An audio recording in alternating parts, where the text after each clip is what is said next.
Today, I want to talk to you about the relationship between neoliberalism and racism. Generally, neoliberalism is known as a concept that is universalist and that is, as the name says, liberal, which means that it is, or at least claims to be, opposed to any ideology that restricts people's chances according to the color of their skin. So seemingly there's a strong contradiction between racist concepts and neoliberal concepts. But at the same time, we see that in phases of history where the neoliberal paradigm dominated, there seems to be an increase of what at least is perceived by many as racism. And we have a clear example for this with the presidency of Donald Trump, where we have clearly neoliberal policies combined with a perceived increase of racism. So let's take a look at the relationship between neoliberalism and racism. Is there a link? Now, at the end of our last session, we had explored the neoliberal phase as a historic phase of stagnation of wages. So we had seen that there was, ever since the end of World War II, an increase in productivity that keeps on until today. It's an ongoing tendency.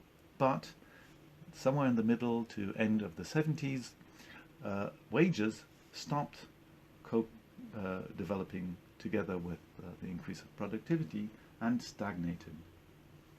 So that your parents' generation, if they lived in the United States, lived through a period of total stagnation of wages their entire life.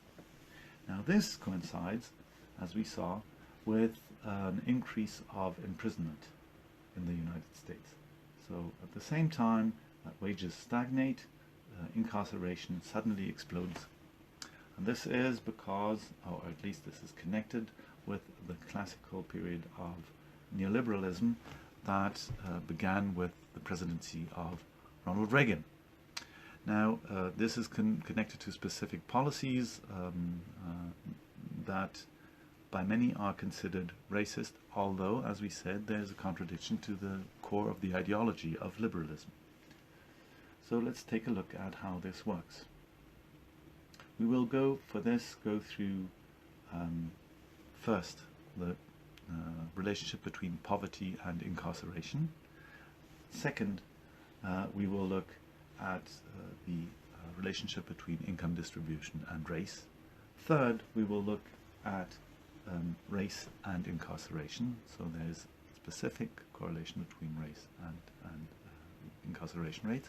And fourth, we will get back to the meritocratic ideology of neoliberalism and review the connection between neoliberalism and racism. So to start with poverty and incarceration rates.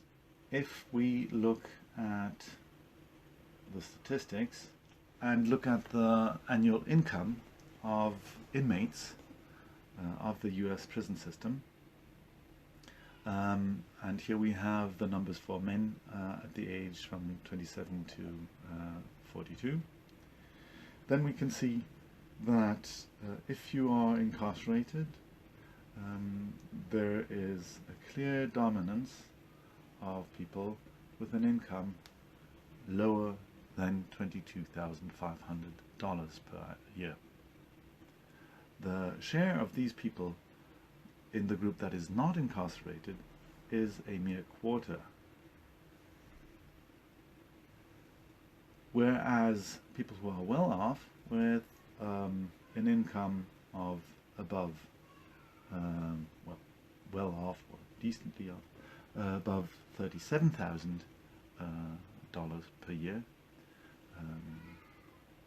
they are almost 2/3 of the people who are not incarcerated. We see that this is only a fifth of those who are incarcerated. So there seems to be a clear correlation, and this is not only the case with US jails, clear correlation between income and incarceration.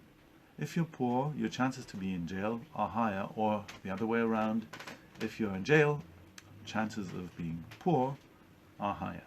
Now, let's take a look at the income distribution and race. So, if you look at what people earn, you will find that people who are white tend to earn way more than people of color. In the United States, and this is a constant since the 1970s, hasn't changed, people of color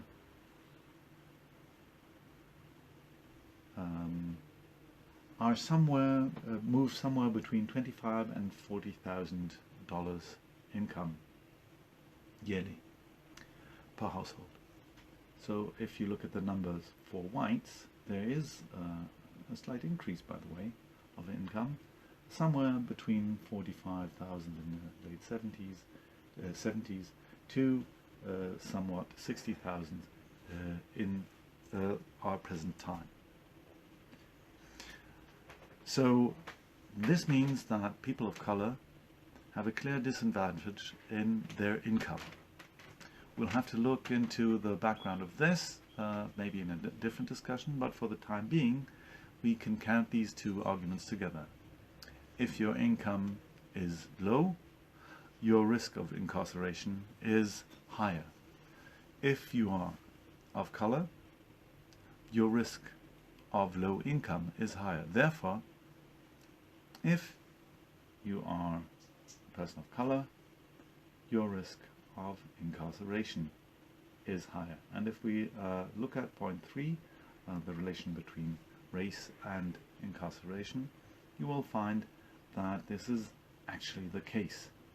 So if you look at the demographics of US prisons, you find that the distribution is, besides from gender, is that whereas blacks form a rather small part of the general US population, somewhere around 10-ish% of the population, they have a huge part of the prison population.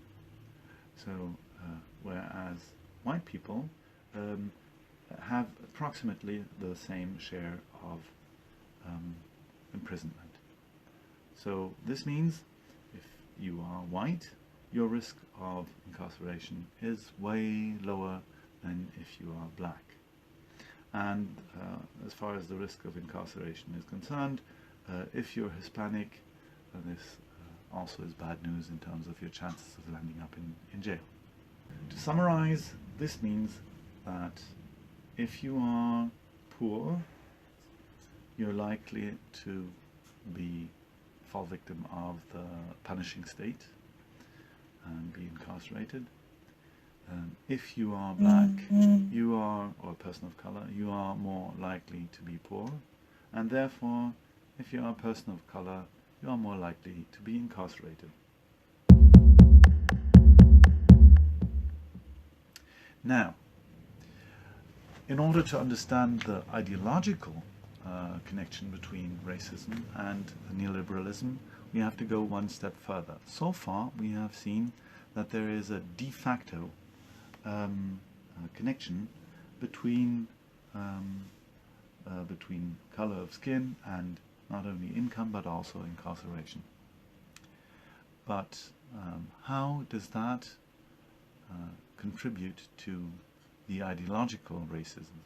Well, if you consider the basic idea of meritocratic ideology, that is the ideology that people do, or at least should, get what they deserve based on their talent and work, which is a basic liberal conviction, then you will find that it is quite logical that whoever observes lower income for a specific group of people will tend to believe that this is actually the product of their lesser capability or leniency towards work. And if there's a lot of people of color in jail, then that is due to their nature. That's who they are. They're criminals.